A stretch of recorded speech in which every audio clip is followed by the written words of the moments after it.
तर मुंबईत कालच्या मुसळधार पावसानंतर आज सकाळपासून पावसानं काहीशी विश्रांती घेतली आहे। काल शहरासाठी रेड अलर्ट होता आणि आजही हवामान खात्यानं मुंबईसाठी रेड अलर्ट कायम ठेवलाय।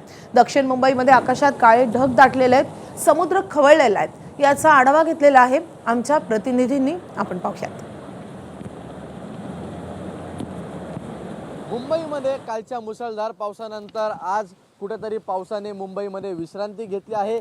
काल देखील हवामान खात्याकडून रेड अलर्ट हा वर्तवण्यात आला होता, तर आज देखील रेड अलर्ट हा वर्तवण्यात आला आहे। पण आज पावसाने विश्रांती घेतली आहे। सध्या मी बँड्रा वरळी सिलिंकवरती उभा आहे। आपण बघू शकतो की कशा प्रकारे समुद्र हा आज देखील खवळलेला आपल्याला पाहायला मिळते, तर दुसऱ्या बाजूला अजून देखील काळे ढग हे आपल्याला संपूर्णपणे दक्षिण मुंबईवरती पाहायला मिळत आहेत।